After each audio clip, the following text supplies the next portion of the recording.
What is real security?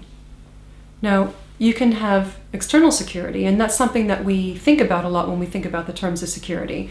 It could be bodyguards, surveillance cameras, big fences, guard dogs, all sorts like that. However, that can only give physical security, and that's a subset of what security is. And it can be breached. There's no security system that can't be breached, as any security expert will readily tell you.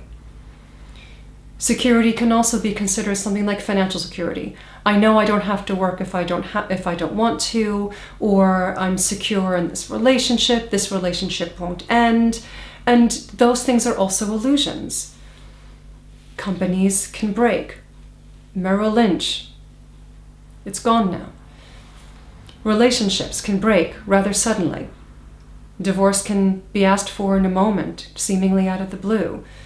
Nothing is really secure. Helen Keller has a great quote about nothing really being secure in the world of men. Anything can be taken away from you.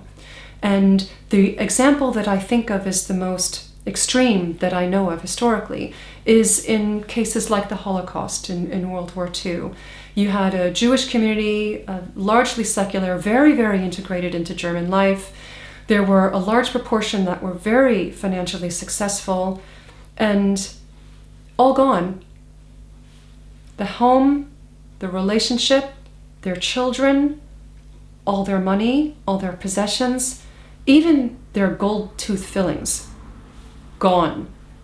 None of these things can generate security. Nothing in the world of form and anything you can hold and anything that you can actually speak of accurately in words is going to give you security. It's just not to be found there. It's all ephemeral. It will all go the way of dust. That's it. Where real security comes from, you have to look at something much deeper, and it's got two main strands of it. 3. One is recognizing what I just said, that you can't get security outside of you. It ain't gonna happen. You can't even have secure health. You're gonna die. I'm telling you, you're gonna die. I'm gonna die. We're all gonna die. None of us is gonna live together. Tough. There is no security. It's a complete and utter illusion, okay? When you can have security is knowing that you have an internal intactness no matter what happens, that you're okay.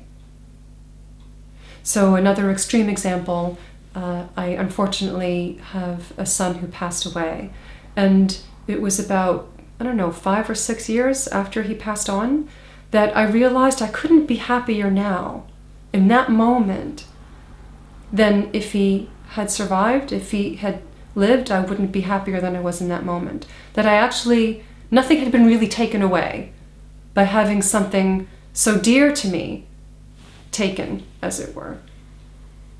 And another aspect is when, this is a bit fuzzier to speak about, and it could be very difficult for people who are sort of like atheists and that sort of thing. And I'm talking about spirituality, connecting to something greater than you. Yes, we're all going to die, and if there's an afterlife, then it's fine, then you continue on. If there isn't, you won't notice because you're dead. Either way, it's fine. Either case, none of it's really provable, but I could argue that as well. Whatever the case, you have a connection to something greater than you. And that being of service and that being connected is also part of where your security comes from. And that comes from living your integrity, living in alignment with the core values that are wired into you. That's where it comes from.